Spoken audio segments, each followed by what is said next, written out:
आखिर कहाँ गए कर्ण के वे कवच और कुंडल, जिनके रहते तीनों लोकों में कर्ण को कोई मार नहीं सकता था। ये वही कवच कुंडल थे जो उसे मां के गर्भ से ही प्राप्त थे।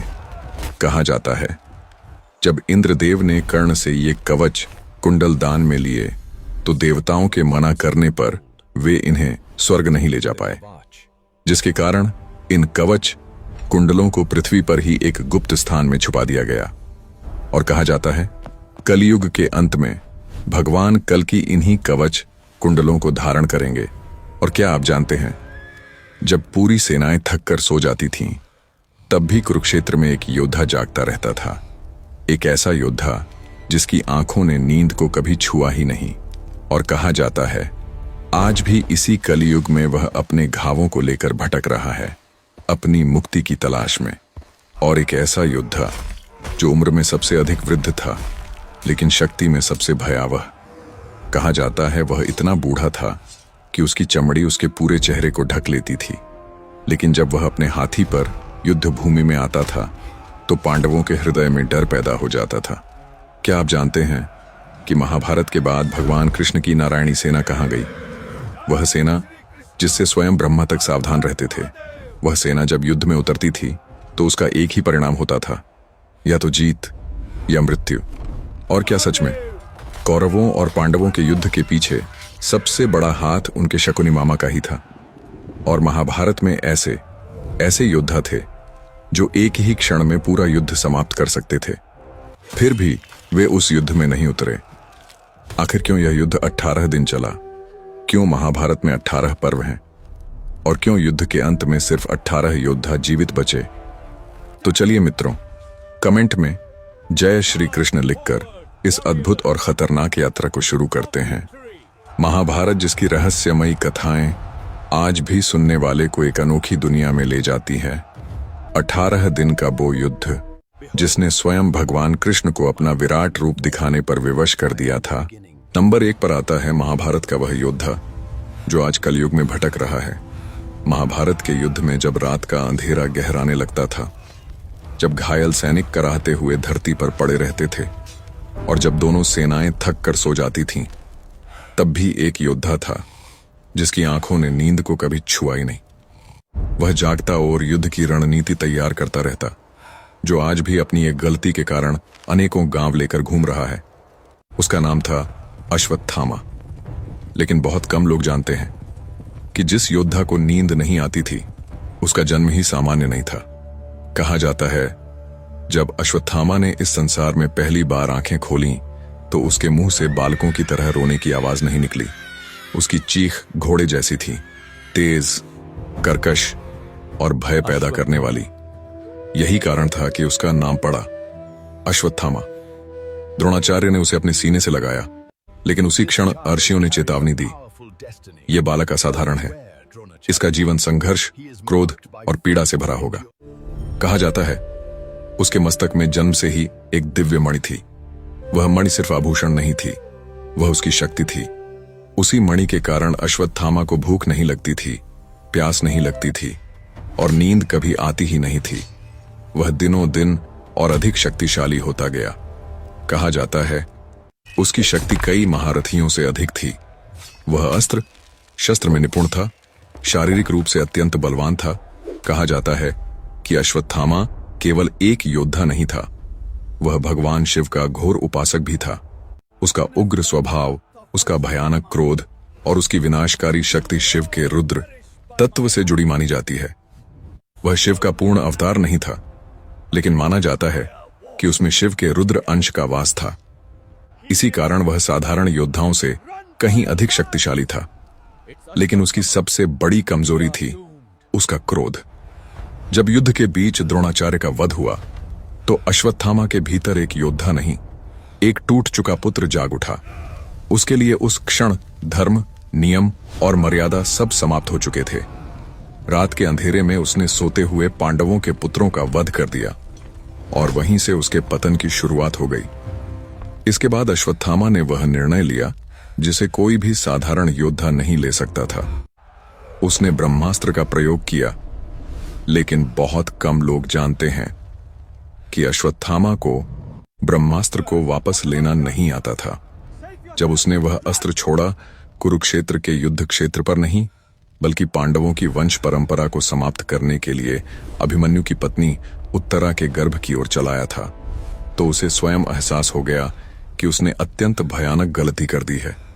सृष्टि कांप उठी, धरती जलने लगी। तभी भगवान कृष्ण क्रोध में प्रकट हुए। अर्जुन के सामने उन्होंने आदेश दिया, ब्रह्मास्त्र वापस लो। अर्जुन जानता था वह विद्या, लेकिन अश्वत्थामा, उसने कांपते हुए कहा, मुझे इसे वापस लेना नहीं आता। और यही शब्द उसके भाग्य पर अंतिम मुहर बन गए। भगवान कृष्ण क्रोध में आ गए। उन्होंने अश्वत्थामा के मस्तक से वह दिव्य मणि छीन ली। जिस मणि ने उसे शक्ति दी थी, उसी मणि के बिना वह टूट गया, और उसी क्षण श्री कृष्ण ने उसे शाप दिया। अमृता का शाप, एक ऐसा जीवन जिसमें ना मृत्यु होगी ना शांति। कहा जाता है उसके शरीर से खून और पीप लगातार बहती रहती है, उसके घाव कभी भरते नहीं, और आज भी इसी कलयुग में वह भटक रहा है। लोग कहते हैं कुछ स्थानों पर रात के सन्नाटे में आज भी उसके कराहने की आवाज सुनाई देती है। महाभारत समाप्त हो गया, लेकिन अश्वत्थामा के लिए युद्ध आज भी जारी है। और कहा जाता है कल युग के अंत में वो भगवान कल्कि के साथ उन 7 चिरंजीवियों में से एक होगा। उसके लिए ये श्राप वरदान भी है और अभिशाप भी। नंबर 2 पर है महाभारत का सबसे बुजुर्ग योद्धा। महाभारत के युद्ध में जब अधिकांश योद्धा युवा थे, शक्तिशाली थे और अपने पराक्रम पर गर्व करते थे, तब एक ऐसा योद्धा भी था जिसकी उम्र स्वयं युद्ध से भी अधिक लगती थी। उसका नाम था राजा भगदत्त। कहा जाता है वह महाभारत का सबसे वृद्ध योद्धा था। इतना वृद्ध कि उसकी त्वचा उसके चेहरे पर लटकती रहती थी, जिसकी वजह से उसकी आंखें ढक जाती थीं और उसे कुछ नहीं दिखाता। इसलिए वो कला कपड़ा बंधा करता था। लेकिन जिसने भी ये समझा कि उम्र ने उसे कमजोर बना दिया है, वह भारी भूल कर बैठा। महाभारत के युद्ध में राजा भगदत्त ने पांडवों की सेना के कई महारथियों और सैकड़ों सैनिकों का वध किया था। कहा जाता है कि उसके हाथी सुप्रतीक ने एक ही झटके में कई रथों को कुचल दिया था। राजा भगदत्त पूर्वोत्तर भारत के प्रागज्योतिषपुराज का असम के राजा थे। वह साधारण राजा नहीं था, वह उन गिने चुने लोगों में से था जिन्होंने स्वयं इंद्रदेव के साथ युद्ध किया था और फिर भी जीवित लौटे थे। उसकी शक्ति का सबसे भयावह रूप तब दिखाई देता था जब वह युद्ध में अपने विशाल हाथी सुप्रतीक पर सवार होकर आता था। सुप्रतीक कोई सामान्य हाथी नहीं था। कहा जाता है उसके माथे पर देवताओं का आशीर्वाद था। जब भगदत्त सुप्रतीक पर बैठकर युद्ध भूमि में उतरता तो सामने खड़ी सेना कुछ क्षणों के लिए सांस लेना भूल जाती। हाथी के एक ही प्रहार से रथ टूट जाते थे, योद्धा धरती में दब जाते थे, और उस सब के बीच वह बूढ़ा राजा बिना किसी भय के हंसता हुआ आगे बढ़ता था। उसके हाथ में था वैष्णवास्त्र, एक ऐसा दिव्य अस्त्र जो स्वयं भगवान विष्णु से जुड़ा माना जाता है। जब भगदत्त ने वैष्णवास्त्र चलाया तो स्वयं अर्जुन भी चिंतित हो गया। उस अस्त्र की शक्ति इतनी भयानक थी कि उसे रोकने के लिए भगवान कृष्ण को स्वयं हस्तक्षेप करना पड़ा। कृष्ण ने अपनी छाती आगे कर दी और वह अस्त्र कृष्ण के कौस्तुभ मणि में समा गया। यह दृश्य देखकर युद्ध भूमि में सन्नाटा छा गया। अब सोचो भाई, एक ऐसा बूढ़ा योद्धा जिसका अस्त्र खुद भगवान कृष्ण को रोकना पड़ा, ऐसे व्यक्ति को कमजोर कहना युद्ध का अपमान था। अंततः भगदत्त का वध अर्जुन के हाथों हुआ, लेकिन उसकी मृत्यु डर में नहीं, पराक्रम में हुआ। इसी कारण अर्जुन ने खुद उसे अंतिम समय में प्रणाम किया था।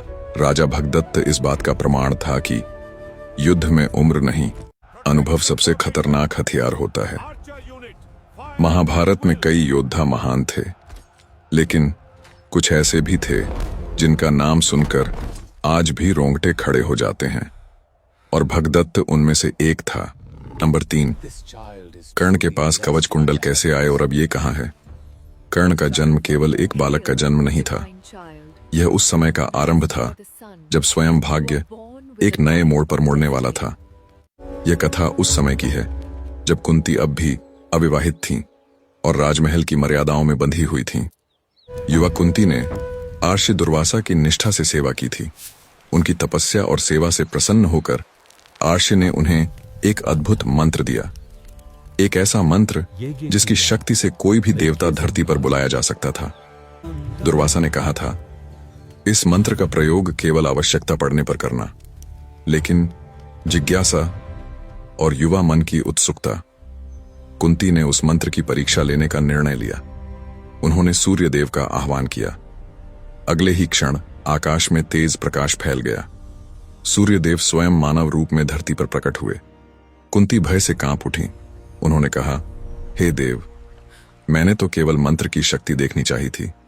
लेकिन सूर्य देव बोले, जो मंत्र राशि द्वारा दिया गया हो वह निष्फल नहीं होता। और उसी क्षण कुंती के गर्भ से एक दिव्य बालक का जन्म हुआ। यह बालक साधारण नहीं था। उसके जन्म के साथ ही पूरा कक्ष स्वर्ण प्रकाश से भर गया। उसके शरीर पर जन्म से ही स्वर्णिम कवच और कानों में दिव्य कुंडल थे। ये कवच कुंडल उसके शरीर से जुड़े हुए थे।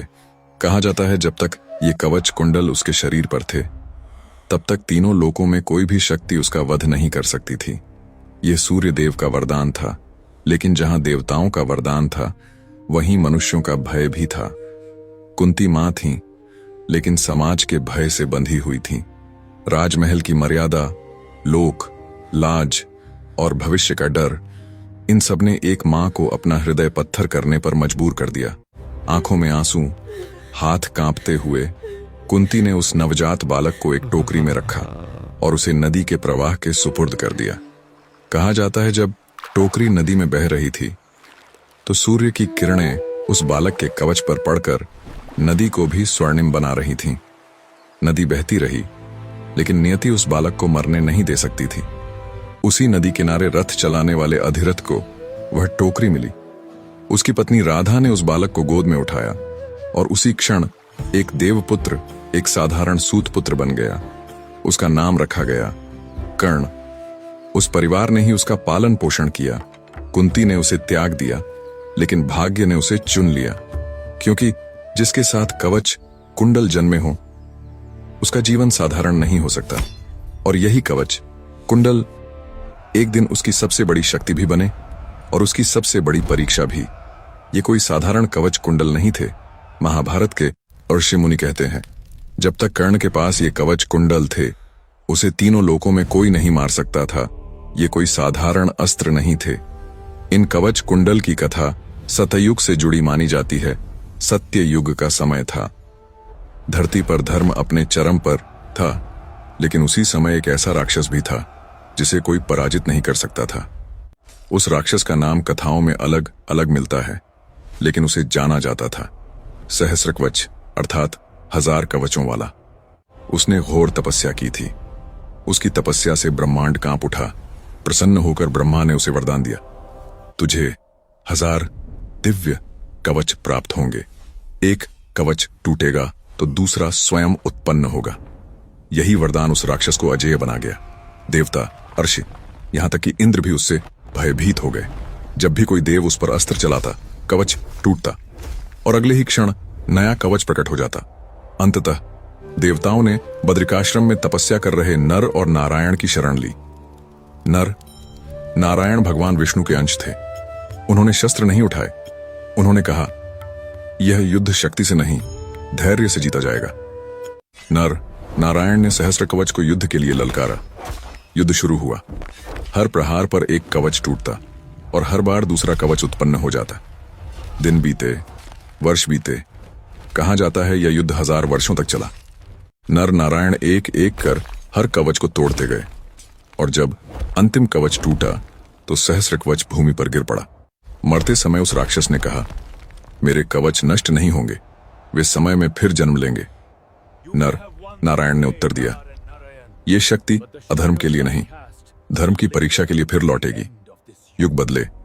सत्य युग से त्रेता, त्रेता से द्वापर और द्वापर युग में वही शक्ति एक मानव के साथ जन्म लेकर आई। उस मानव का नाम था कर्ण। उसके शरीर पर जन्म से ही कवच और कुंडल थे। ये साधारण कवच नहीं थे, ये सहस्र कवच की स्मृति थे।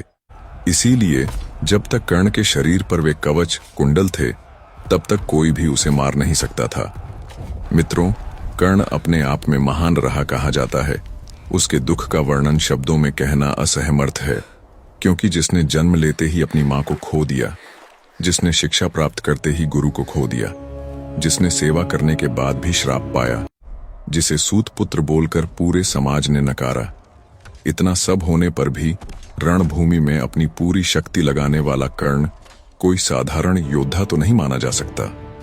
कर्ण को जो सम्मान दुर्योधन ने दिया, उस सम्मान ने कर्ण को दुर्योधन का ऋणी बना दिया गया। दुर्योधन ने ही अपने बराबर पर कर्ण को रखा, इसलिए अधर्म के मार्ग पर होने पर भी कर्ण ने दुर्योधन का साथ दिया। अब जवाब मित्रों आपके हाथों में है। अब आगे की कथा। लेकिन भाग्य ने उस शक्ति की एक और परीक्षा तय कर रखी थी, और वो परीक्षा दान के नाम पर ली जाने वाली थी। महाभारत का युद्ध अब सामने खड़ा था। कुरुक्षेत्र की भूमि योद्धाओं की प्रतीक्षा कर रही थी, और उसी समय स्वर्ग में देवताओं के मन में एक भय जन्म ले चुका था। जब तक कर्ण के शरीर पर वे दिव्य कवच कुंडल थे, तब तक कोई भी उसका वध नहीं कर सकता था। देवताओं को पता था, अगर कर्ण पूरी शक्ति के साथ युद्ध में उतरा तो महाभारत 18 दिन नहीं 18 क्षण में समाप्त हो सकता है। तभी इंद्रदेव ने एक कठिन निर्णय लिया। वे एक ब्राह्मण के वेश में धरती पर आए। उस समय कर्ण नित्य की भांति सूर्य की उपासना कर रहा था। सूर्य की पहली किरण जैसे ही उसके कवच पर पड़ी, पूरा शरीर स्वर्णिम हो उठा। ब्राह्मण रूपी इंद्र उसके पास पहुंचे और बोले, हे कर्ण, मैं तुमसे दान की इच्छा रखता हूं। कर्ण मुस्कुराया। उसने कहा, ब्राह्मण देव, मेरे द्वार से आज तक कोई याचक खाली नहीं लौटा। तभी सूर्यदेव कर्ण के सामने प्रकट हुए। उन्होंने चेतावनी दी, वत्स, यह ब्राह्मण कोई साधारण मनुष्य नहीं है। यदि तुम अपने कवच कुंडल दान कर दोगे तो तुम्हारी मृत्यु निश्चित हो जाएगी। कर्ण ने सूर्य की ओर देखा और शांत स्वर में बोला, पिताश्री, यदि मेरे प्राणों की कीमत पर मेरे दान की कीर्ति अमर होती है तो यह सौदा मुझे स्वीकार है। इंद्र ने कर्ण से कवच कुंडल मांगे, और कर्ण ने किसी शस्त्र का प्रयोग नहीं किया। उसने अपने ही हाथों से अपने शरीर से कवच को अलग किया। कहा जाता है, कवच उसके शरीर का अंग था। उसे अलग करते समय रक्त की धार धरती पर गिरी, लेकिन कर्ण के मुख पर पीड़ा नहीं, गर्व था। उसने कुंडल भी उतारकर दान में दे दिए। स्वर्ग कांप उठा। देवताओं ने पहली बार देखा, एक मनुष्य अपने प्राणों को दान कर रहा है। इंद्र अपने वास्तविक रूप में प्रकट हुए। उन्होंने कहा, कर्ण, मैं तुम्हारे इस दान से पराजित हूं। इंद्र ने उसे शक्ति अस्त्र दिया, एक ऐसा अस्त्र जो केवल एक बार प्रयोग किया जा सकता था। लेकिन जब इंद्र उस कवच कुंडल को स्वर्ग ले जा रहे थे तो चंद्रदेव ने कहा, आप छल से प्राप्त हुई वस्तु को स्वर्ग में नहीं ला सकते थे। इसी कारण उन कवच कुंडल को इंद्रदेव ने धरती पर ही एक गुप्त स्थापना पर स्थापित किया, जिसकी रक्षा स्वयं समुद्र देव और सूर्यदेव करते हैं। लेकिन कर्ण जानता था, कवच कुंडल का मूल्य किसी अस्त्र से कभी पूरा नहीं हो सकता। उस दिन के बाद कर्ण जय नहीं रहा।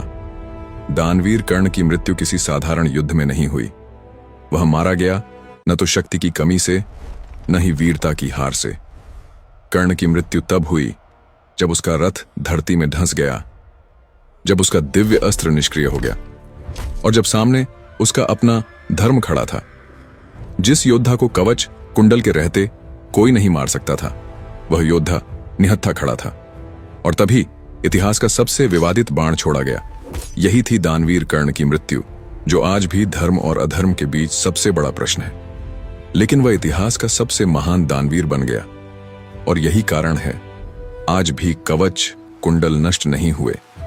वे समय में कहीं छुपे हैं, और कहा जाता है, कलयुग के अंत में भगवान कल की उन्हें धारण करेंगे और कली नामक राक्षस का अंत करेंगे, जो अभी तक का सबसे भयावह राक्षस होगा। नंबर 4 पर है भगवान श्री कृष्ण की नारायणी सेना। नारायणी सेना मित्रों, अब बात आती है उस सेना की जिससे तीनों में डर भर चुका था। क्योंकि भगवान कृष्ण स्वयं नारायण है, इसलिए इस सेना को नारायणी सेना कहा जाता है। महाभारत के समय भारत ऐसा नहीं था जैसा अभी दिखता है। उस समय अनेक छोटे छोटे राज्य थे जिनकी अनेक सेनाएं होती थीं। कहा जाता है उन सब ने महाभारत में भाग लिया था। महाभारत का युद्ध शुरू होने से पहले दोनों पक्ष जानते थे कि यह साधारण युद्ध नहीं होगा। यह युद्ध पूरे आर्यावर्त का भाग्य तय करने वाला था। इसी कारण अर्जुन और दुर्योधन दोनों ही भगवान कृष्ण की शरण में पहुंचे। कहा जाता है जब दोनों द्वारका पहुंचे तो भगवान कृष्ण विश्राम कर रहे थे। दुर्योधन सीधे कृष्ण के सिरहाने जा बैठा और अर्जुन नम्रता से उनके चरणों के पास बैठ गया। जब भगवान कृष्ण की नींद खुली तो उनकी दृष्टि सबसे पहले अर्जुन पर पड़ी। कृष्ण मुस्कुराए और बोले, तुम दोनों में से जो पहले बोलेगा वही पहले चुनेगा। अर्जुन ने बिना एक क्षण सोचे कहा, हे केशव, मुझे आप चाहिए, बिना शस्त्र, बिना सेना, सिर्फ आप। दुर्योधन यह सुनकर मन ही मन हंस पड़ा। उसे लगा अर्जुन ने सबसे बड़ी भूल कर दी। कृष्ण ने फिर कहा, मेरे पास मेरी नारायणी सेना भी है। दुर्योधन तुरंत बोला, मुझे सेना चाहिए। और इस प्रकार नारायणी सेना कौरवों के पक्ष में चली गई। ये वही सेना थी जिसे संसार की सबसे अनुशासित और भयानक सेना माना जाता था। इस सेना के सैनिक बचपन से ही युद्ध के लिए तैयार किए जाते थे। इस सेना के योद्धा बड़े बड़े युद्धों में विजय हासिल कर चुके थे। जो युद्ध से पहले ही अपनी परीक्षा की तैयारी कर लेते थे, उनका एक ही नियम था, या तो विजय या मृत्यु। पीछे हटना उनके लिए लज्जा से भी बड़ा पाप था। जब नारायणी सेना कौरवों की ओर से युद्ध भूमि में उतरी तो अन्य राजाओं की सेनाएं घबरा गईं। कहा जाता है कि कई छोटे राजा नारायणी सेना के सामने ठहर ही नहीं पाए। नारायणी सेना थोड़े ही समय में दूसरे राज्य के रहो परस्त कर पूरी तरह समाप्त कर देते थे। उनकी गति, उनका तालमेल और उनका आक्रमण इतना तेज था कि पांडवों की सेना को भी कई बार पीछे हटना पड़ा। कहा जाता है भीम जो सहस्त्रों हाथियों की शक्ति रखते थे, उन्हें भी इस सेना से बचने के लिए पीछे हटना पड़ा था। नारायणी सेना राजाओं को सिर्फ हराती नहीं थी, बल्कि उन्हें मानसिक रूप से तोड़ देती थी। लेकिन यहीं पर एक अजीब बात हुई।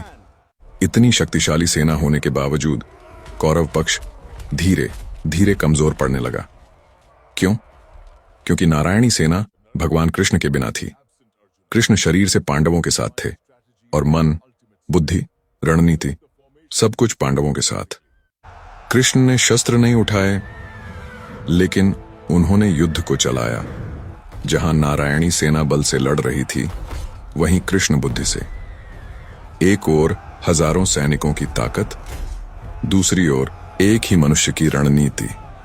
धीरे धीरे भगवान कृष्ण के नारायणी सेना के साथ न होने पर युद्ध का पलड़ा पांडवों की ओर झुकने लगा। नारायणी सेना लड़ती रही, मरती रही, लेकिन जिस उद्देश्य के लिए वह बनी थी, धर्म की रक्षा, वह उद्देश्य इस युद्ध में पूरा नहीं हो पाया। क्योंकि धर्म सेना से नहीं, सही मार्गदर्शन से जीतता है। युद्ध समाप्त हुआ, कौरव हार गए और इसके साथ ही नारायणी सेना का भी इतिहास मौन हो गया। इतनी विशाल सेना कहां गई, इसका उत्तर कहीं स्पष्ट नहीं मिलता। कुछ कहते हैं सेना युद्ध में नष्ट हो गई, कुछ मानते हैं भगवान कृष्ण ने उसे भंग कर दिया, और कुछ लोग यह भी मानते हैं कि यह सेना अभी समाप्त नहीं हुई, बल्कि समय के साथ छुपा दी गई, ताकि जब कलयुग अपने चरम पर पहुंचे तो वही शक्ति भगवान कल्कि के साथ पुनः प्रकट हो। महाभारत समाप्त हो गया, लेकिन नारायणी सेना का प्रश्न आज भी उत्तर की प्रतीक्षा में है। नंबर 5 पर पूरे महाभारत का सबसे बड़ा मास्टरमाइंड शकुनी को इतिहास ने चालबाज कहा, कुटिल कहा, जुआरी कहा, लेकिन बहुत कम लोग जानते हैं कि शकुनी महाभारत का सबसे ज्यादा टूटा हुआ इंसान था। उसका क्रोध किसी गद्दी के लिए नहीं था, उसका युद्ध किसी राज्य के लिए नहीं था, उसका युद्ध अपमान, भूख और मृत्यु की स्मृतियों से था। यह कथा शुरू होती है गांधार से। गांधार एक समृद्ध राज्य था। शकुनी वहां का राजकुमार था। उसकी बहन गांधारी विद्वान, सुंदर और तेजस्वी। जब गांधारी का विवाह हस्तिनापुर के राजा धृतराष्ट्र से तय हुआ तो गांधार को यह नहीं बताया गया कि धृतराष्ट्र जन्म से अंधा है। यह सत्य विवाह के बाद प्रकट हुआ। गांधार ने इसे धोखा माना, लेकिन तब तक बहुत देर हो चुकी थी। कुछ कथाओं के अनुसार गांधार के राजा और उनके पुत्रों को हस्तिनापुर में नजरबंद कर दिया गया। यह एक राजनीतिक कैद थी। उन्हें ना तो स्वतंत्रता थी, ना ही सम्मान। धीरे धीरे उनका भोजन कम किया गया। दिन बीते, सप्ताह बीते, और फिर एक एक कर शकुनी ने अपने पिता, अपने भाइयों को भूख से मरते देखा। कोई युद्ध नहीं, कोई शोर नहीं, बस धीमी मौत। मरते समय गांधार के राजा ने शकुनी से कहा, तू जिएगा ताकि हमारी मृत्यु व्यर्थ न जाए। कहा जाता है शकुनी को जानबूझकर अंत में जीवित छोड़ा गया ताकि वह इस पीड़ा को हर सांस के साथ याद रखे। उसी क्षण शकुनी के भीतर राजनीतिज्ञ नहीं, एक प्रतिशोधी आत्मा जन्मी। उसने शपथ ली, मैं हस्तिनापुर को बाहर से नहीं, अंदर से तोड़ूंगा। शकुनी जानता था वह बल से भीष्म, द्रोण या अर्जुन को नहीं हरा सकता। इसलिए उसने मनुष्य की सबसे बड़ी कमजोरी चुनी, लोभ। दुर्योधन उसके लिए सबसे आसान मोहरा था। शकुनी ने दुर्योधन को नफरत सिखाई, ईर्ष्या सिखाई, और यह विश्वास दिलाया कि पांडव उसका अधिकार छीन रहे हैं। जुए का खेल सिर्फ एक खेल नहीं था, वह हस्तिनापुर की आत्मा को तोड़ने की चाल थी। युधिष्ठिर का जुआ, द्रौपदी का अपमान, वनवास, ये सब तलवार से नहीं, पासों से जीते गए युद्ध थे। शकुनी हर बार मुस्कुराता था क्योंकि वह जानता था हर चाल हस्तिनापुर को युद्ध के और करीब ले जा रही है। महाभारत का युद्ध उसके लिए विजय नहीं था, वह अंत था। 18 दिन का युद्ध और कौरव वंश का विनाश। जिस क्षण दुर्योधन गिरा, उसी क्षण शकुनी का उद्देश्य पूरा हो गया। अंत में शकुनी सहदेव के सामने आया। सहदेव जिसे सबसे कम आंका गया, और यही नियति थी जिसने चालों से इतिहास बदला। उसे शांत बुद्धि वाले सहदेव ने परास्त किया। कहा जाता है मरते समय शकुनी के चेहरे पर डर नहीं था, वहां संतोष था, क्योंकि जिस हस्तिनापुर ने उसका परिवार छीना था वह अब खंडहर बन चुका था। शकुनी खलनायक नहीं था, वह उस अन्याय का परिणाम था जिसे इतिहास ने कभी न्याय नहीं दिया।